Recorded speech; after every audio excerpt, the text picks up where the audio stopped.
This is Visage, a horror game developed by Sadsquare Studios. It's a title whose narrative hook revolves around the exploration of an ever-changing house, uncovering its darkest secrets, and experiencing the horrors that surround them. I don't think Visage is a good game, but there is something I love about its opening segment. In the first minutes of Visage, you explore a house in the dead of night, uncertain of the darkness as you walk down these empty corridors. That feeling is only amplified when we're introduced to the sanity mechanics, where standing in the dark or witnessing a paranormal sighting can affect us. In tangent with the house, navigation becomes intense. In a vacuum, this is what I adored about Visage, the exploration of a neglected home basked in shadows, playing into our primal fears where the worst enemy is our mind. This is the horror of imagination, a horror that starves us of clarity, letting our minds attempt to parse details. Alongside Visage, there are other examples of media that utilize darkness, homes, and suggestive horror. Explore with me as I discuss how Visage, Sinister, Paranormal Activity, and Skinamarink use the house as the catalyst for a brand of evocative horror. I'm gonna go upstairs to get some stuff.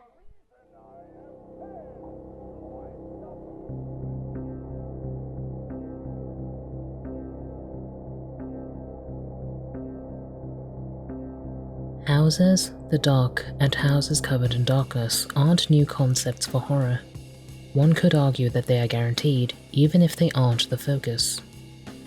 Homes are a common location where terror is bound to happen, and nothing is more effective at creating terror than masking our vision in darkness.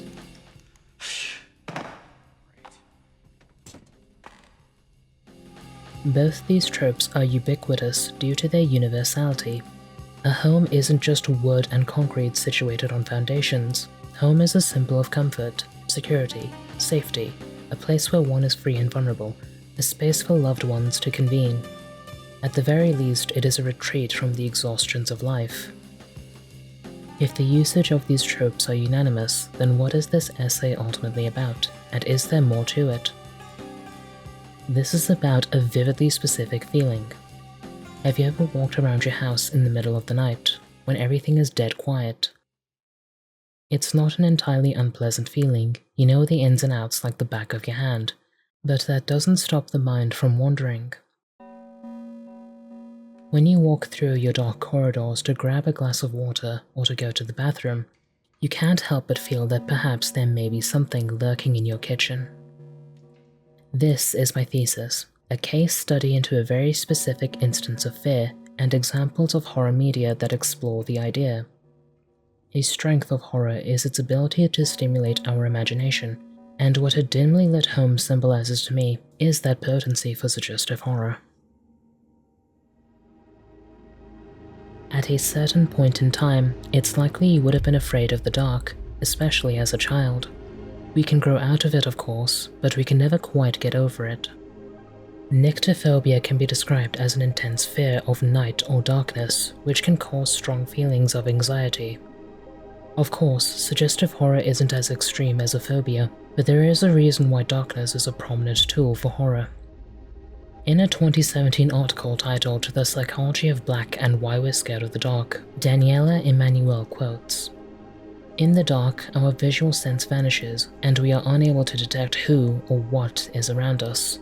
We rely on our visual system to help protect us from harm. The scariest thing about the dark is its ability to conceal. It's a blanketing of vision in which our sight is swallowed by darkness. When our mind is tense walking around at night, it's less about the reality of a monster, but the lack of perception driving us to think there's one. Black is the color of night, the color of darkness, the color that conceals all." Emmanuel goes into detail about the color in relation to the dark. Fear is a resource that protects us, and it's with darkness where obfuscation takes away that resource. With blackness brings uncertainty, and the unknown is an inherent association that humans make with the color black, as it prevents them from seeing distinct shapes and veils potential threats. These are the quintessential emotions tied with suggestive horror in scary dark homes. It's taking a place of familiarity and toying with it through methods that spark our most vivid imagination. The media examples I present all explore these ideas in their own interesting ways. Returning to Visage, what makes its opening moments especially captivating is the gamifications of suggestive horror and its applications to exploration. There is a very palpable sense of fear when roaming the dark, and walking through darkness is something you'll have to do. Light is needed for traversal in the dark, but it's never a guarantee. When combined with the random paranormal encounters, it makes for an enticing foe that toys with the imagination. You'll quickly learn to respect the dark and anticipate its tricks. These intricacies give the house character, conveying a feeling of dread as you uncover the mementos of these previous household members. Accessing these memories requires the player to find specific items pertaining to a given family member.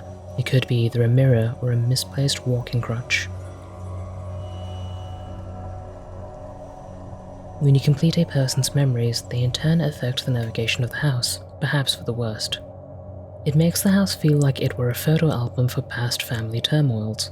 It's such a shame then that these turmoils are nothing more than edgy manifestations of mental health tropes. In Visage, the house isn't a person, it's a place, and the darkness isn't really a monster, but a sideshow to the main event of scary ghost people. I'd love to say that as a nobody media critic, I did my due diligence to the viewer, but I couldn't find the patience to invest in replaying the game for its narrative.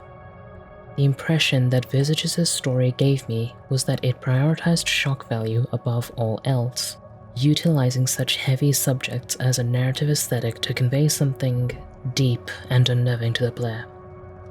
Rakan's chapter is the one I'm most familiar with, so it'll be the one I'll use to dissect the issues with Visage's writing. Rakan is a man suffering from scopophobia, a person with an excessive fear of being watched or looked at. What this manifests as in the plot is, the government is watching me and there are cameras everywhere. What the fuck is this? Oh, it better not be what I think it is! You bastards. What is this? Who the fuck are you? Is this... There you are, little piece of crap. You think you can get me that easily, huh? Nice try, you fucks! What the fuck do you want, huh? I'm right here! Those little fucks. You think you can find me? Rakan ends up hospitalized at a mental health institute following an incident in which he was attacked by a shadowy black entity. What?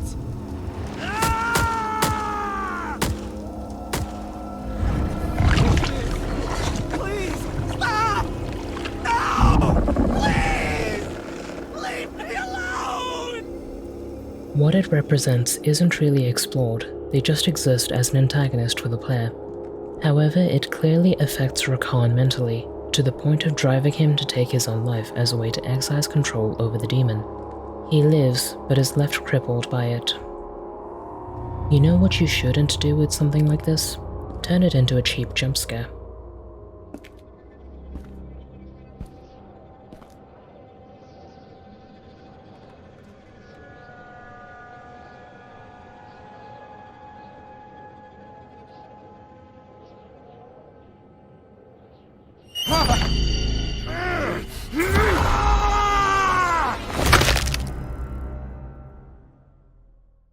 When I look at this scene in a vacuum, I ask myself these questions. What does it provide? And is there some value in presenting information this way? Horror can be an excellent canvas for exploring mental health. This scene is not it. It's a cheapening of the severity of mental health, boiling it down to striking imagery whose purpose is to shock. Look at the exit signs that surround the window, the way it glorifies and emphasizes the urgency of the action, as if this is the only way to escape the demon. What is it trying to convey? Perhaps it's a reflection on Rakan's mental state, but not only is it a paper-thin visualization, it's made anemic by the boilerplate jump scare that follows the scene. What information does it provide? It gives context to the crutches and wheelchairs that act as Rakan's mementos throughout the house. The problem is that presenting this information as a visual sequence adds nothing, especially when the developers could have provided this exposition in other ways, which they did so before. He believes we're partly responsible for what happened. It's not really surprising. I took a look at his medical background, and he's had really bad cases of... Scopophobia. Exactly. Thanks, Tim. I'll go and see him right away. Writing this tactless especially feels frustrating because it doesn't contribute anything worthwhile, and from reading the plot via Wikipedia, I get the impression that other chapters would function similarly. Life would be so much easier without your mopey face around, you delusional fuck. Want me to How about I break both your legs and leave you to rot in a cellar? You're a disgrace. People despise you. I despise you. Your children despise you. You're horrifying. You should die. I think the biggest shame is how it never utilizes the house as a narrative tool, but as the backdrop with which these different family members are connected by. Visage is a shoddily made attempt at recreating a Blumhouse version of Kojima's Silent Hills teaser. It utilizes the tropes common to suburban Americana as a pastiche, while writing fiction that does a poor job of exploring mental health, family trauma, and the boundaries of what a derelict broken home can provide as a topic. It's fitting then that the next film I want to discuss is produced by Blumhouse. Houses are no stranger to the studio, being something of a staple set piece. In terms of their larger catalogue of horror films, Sinister is on the better end.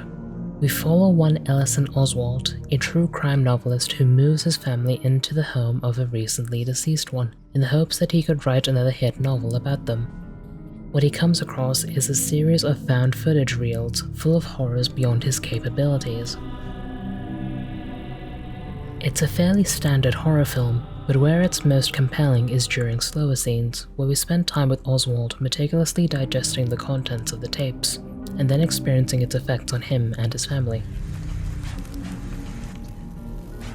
Sinister is a film that toys with disturbing imagery, dark subject matter, troubled family history, and the supernatural, all while being situated in a scarcely lit home.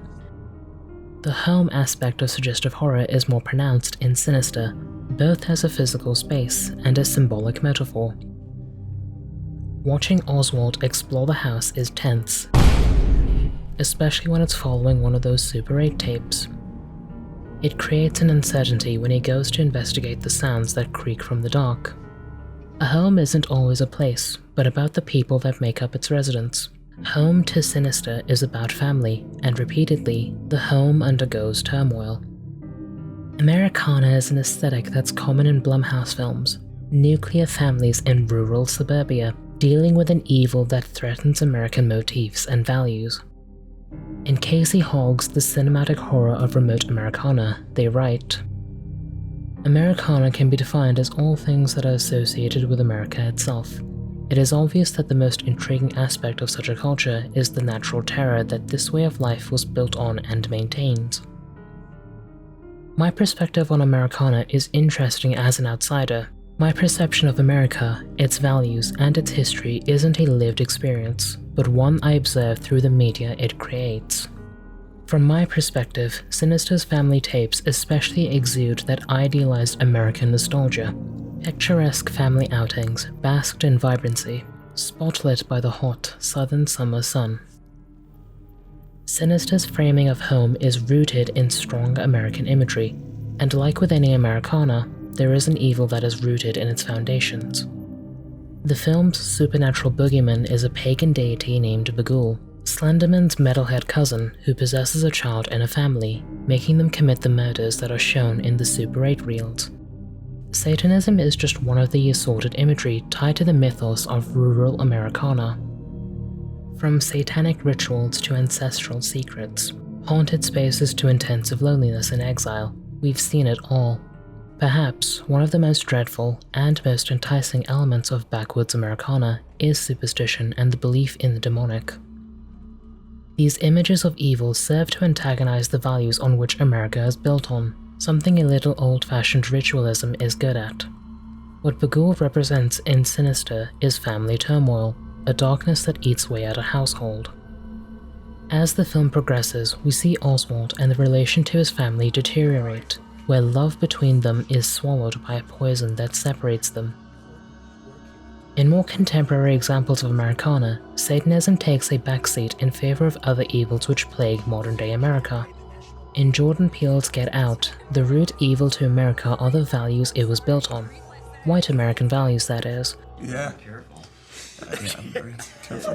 What is explored is an America from the experiences of a black person, whether it's white liberalism overly insisting that it is not racist. By the way, I would have voted for Obama for a third term if I could. Best president in my lifetime, hands down. I agree. Yeah. Or the fetishization and commodification of black bodies. The darkness that Bugul depicts is of the American dream. The hauntings the family experience are by Allison's doing, because his desires for success is what escalates them. Success in the American dream is rooted in capitalism, the idea that you have made it if you are surrounded by material symbolisms, a big house, a nice car, lots of money, and a piece of work that has your name written all over it. This desire to write another big hit is exactly the catalyst that starts the film in the first place. What is rationalized in Oswald's head as a duty to provide for his family is really just another chance to massage his ego. When he looks back at old interviews, it is with a regret, a fear that this was his 15 minutes of fame. When he does pull away from writing the story, it's already too late. That darkness has consumed everything dear to him, and what's left is the consequences that he has put his home in.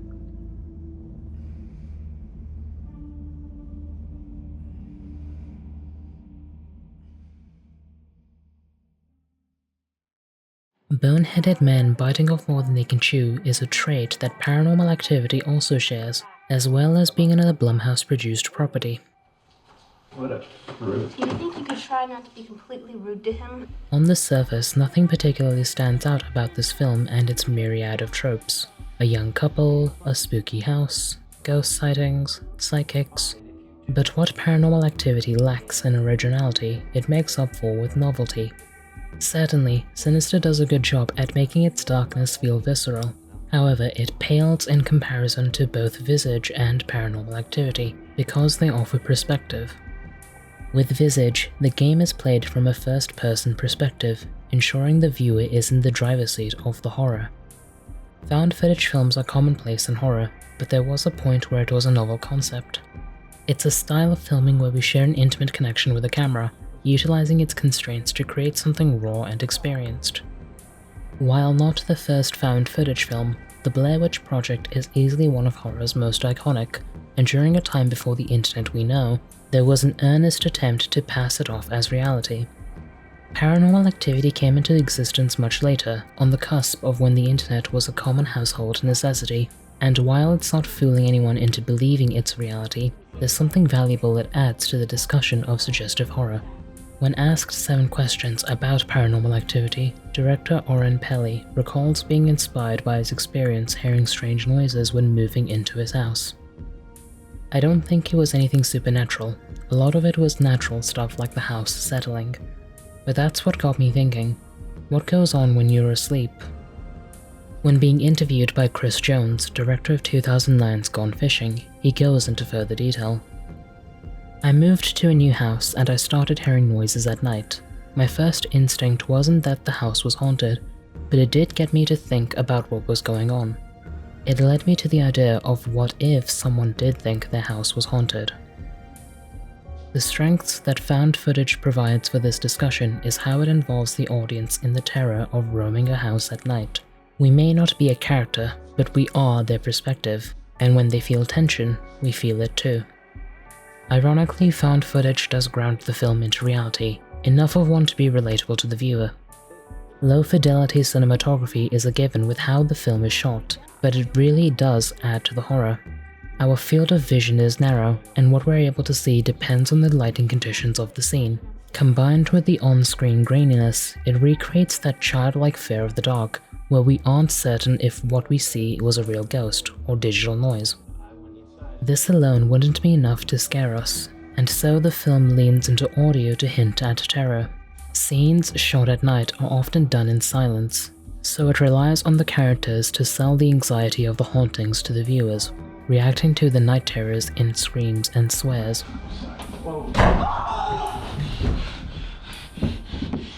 These are just some of the ways in which Paranormal Activity tries to hide detail. which is really the bread and butter of suggestive horror. While these humble beginnings weren't meant to last, there is something quaint about this film. It's a shoestring budget horror movie with the simple idea of recreating the tensions of exploring your dark, empty house. We've discussed in numerous ways how each piece of media toys with the ideas prompted from this niche instance of horror, using homes, darkness, and suggestion to orchestrate our minds into scaring us. However, the best presentation of suggestive horror is found in Kyle Edward Ball's Skinamarink. Unlike previous media, Skinamarink truly is about the fears of roaming an empty house at night, manifesting those fears into a nightmarish reality. Perhaps the most boring thing about Skinamarink is summarizing what the film is about exactly, given how plain it really is when put on paper. The plot follows Kevin and Kaylee, two children awake in the dead of night who find their parents missing and their home slowly vanishing. Where previous examples utilized vagueness to explore suggestive horror, Skinamarink especially revels in vagueness, swimming in near sadistic levels of suggestion that demands utmost patience. We're presented these abstract, dreamlike scenes, constantly anticipating, waiting for some sort of payoff. This is at the heart of what I find intriguing about the film, as one review for Bloody Disgusting detailed. Skinamarink eschews conventional storytelling or plot to immerse viewers into the personification of traumatic childhood nightmares through lo-fi ambience and imagery. The striking composition instills an abstract creepypasta vibe. The camera gazes at empty spaces or eerie imagery, never showing the faces of its child leads or the unseen threat, giving viewers barely enough context clues to fill those empty spaces. This is the root idea of Skinamarink's suggestive horror, a starvation of context that lets the mind fester. This makes the film's composition itself the star of the show, almost like a terror-induced art gallery. Skinamarink's cinematography reminds me of chiaroscuro, an Italian term for light-dark, denoting a method of art which extremely contrasts light and shadow. It's one of my favorite styles of art. The maximalist approach to contrast allows for scenes that suggest the idea of something rather than present it wholesale. It makes for a dramatic piece that shows just enough information to spotlight the details that would otherwise go unnoticed. Chiaroscuro wonderfully plays into Skinamarink's horror, obfuscating scenes in shadow, effectively forcing us to engage with each scene, observing and anticipating for anything scary to happen. It's through this lack of visuals that force us to imagine, and with how long scenes run in this film, it lets the mind run wild. We're desperate for a climax, a way to pay off the tension that continues to build, at the mercy of Skinamarink. Please show me the scary monster. I can't stand being this anxious.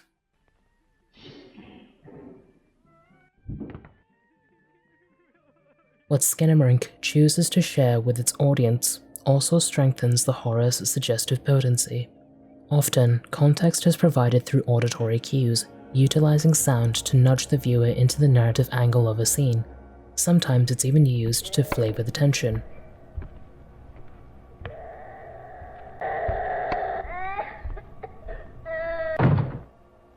This use of audio is clever, as it alleviates the need for on-screen characters to act and speak. Being a social species, when we aren't safe in a given circumstance, we seek faces to provide us comfort. In Skinamarink, we rarely ever see a face, just parts of a person. Whenever we do get voiced dialogue, it's muffled enough to be barely audible. We should be quiet. At the heart of it, fear of a home in darkness is a childhood fear, and Skinamarink is a film about those childhood fears made reality. Our point of view, our protagonists, are the children, and this is reinforced through the film's scene composition. Often the camera is in low angles, staring at the bottom corners of walls, or looking up at the ceiling. This serves to maximize on the obfuscation of visual information, but it also connects us with the characters as if we're seeing through the eyes of the children themselves. A recurring plot device is a television playing cartoons. This is a tool Skinamarink uses to reset tension, being predominantly shown after major horror scenes as de-escalation. This television is surrounded by toys, linking them back to the children. The lounge turns into an impromptu safe room, a haven in which the kids are safe from the horrors that corrupt their house. It's a place where the kids can be kids, and not victims to the villainy of darkness.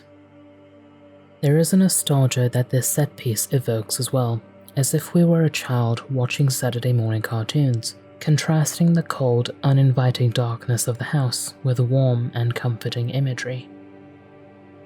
This is how Skinamarink makes us afraid of the dark, by making us children and giving the darkness sentience. A characteristic of Skinamarink's dark is how it morphs the house throughout the film's runtime. How the house starts is not the same by the end, and through this slow descent into the abstract, the poltergeist in the dark shifts our familiar comforts into something liminal and mortifying. The film rarely shows a face, but when it does, that face is blank and twisted, robbing us of the details we desire in a face. Eyes to assure us, lips that smile back at us. Even the safety of the lounge isn't immune to this haunting, twisting those cheerful cartoons into unsettling loops of tension that play on repeat.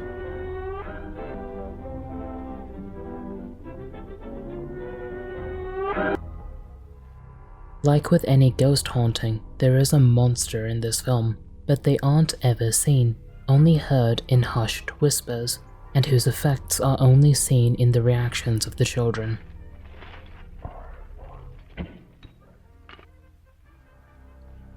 By suggesting this monster to the viewer, we're left in a state of paranoia in which we shudder to think of what lurks in the shadows, playing into the desperation of a payoff, allowing for the imagination to suggest the worst possibilities. I've discussed how Blair Witch and Paranormal Activity use found footage to limit the viewer's vision to make the dark feel claustrophobic. While Skinamarink isn't a direct addition to found footage canon, I find it to be a conceptual maturation on the genre and its principles. The cinematography grounds our point of view to the kids, and even though there is structure to scene composition, it's not in the typical manner that other horror films are shot in. There is a deliberate use of low fidelity used to mask the viewer's visual clarity, but also leave them in uncertainty.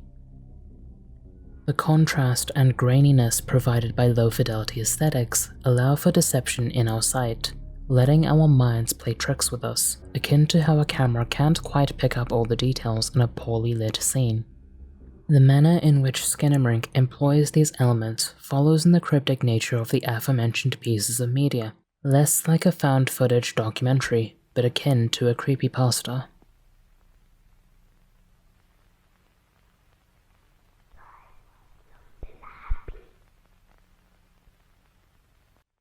The ways in which horror can entice the imagination is fascinating, and by exploring some examples of directors doing so, hopefully you'll have come to appreciate the artistry that goes into creating horror that unnerves. Darkness and homes are just two foundations of the many that make horror, but it's a movie like Skinamarink that I adore. A movie that takes those familiar tropes and structures them around a niche lived-in experience of many adults growing up. Skinamarink may not be for everyone, but it's just one room in the vast mansion of horror. Just be mindful of the shadows. You may not like what lurks in the dark.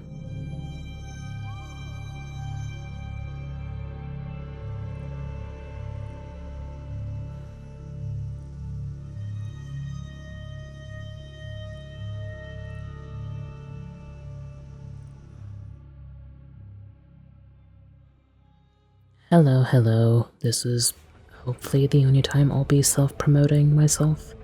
I don't know what footage I'll have, but I'll probably throw up some random gameplay, as if it's like a commentary channel from 2015. Yeah, let's just go with that. This plug isn't entirely unscripted. It might come as a surprise, but I don't think I'm very articulate outside of writing. And for the sake of being as concise as possible, I've just listed a bunch of pointers and some sentences to help me get through this. The big thing I want to preface is that these videos I make are purely an indulgence. I don't plan to make YouTube a job ever in my life, and I don't think I'm interesting enough to make it big, so to speak. despite that, I do put effort into making these videos something worthwhile to watch. I know I'm not particularly hardworking if my schedule for video releases is anything to go by. But I do put in the effort, and even if it feels wrong to me, I feel like making a little bit of money isn't the worst idea for making videos. I want to emphasize that this isn't some major step forward, like I'm not quitting my job or making any sort of commitments, like, oh, I'm gonna be pumping out a bajillion videos a month and I wanna make them like 50 billion hours long. I'm not that kind of person. Regardless of whatever excuse I make to talk myself out of this, some monetary gain from making these videos isn't a terrible thing to desire. With that being said, I've set up a coffee page, which if you feel inclined to, you can tip a small amount of money towards. Why did I pick coffee instead of Patreon, which all the YouTubers do? It just fits my needs better, honestly. Again, I don't want YouTube to be a job. I am a niche, and I understand that I am a niche, and I'm not going to be making any efforts to try and make it big, or whatever. That is not my thing, and I'm okay with that.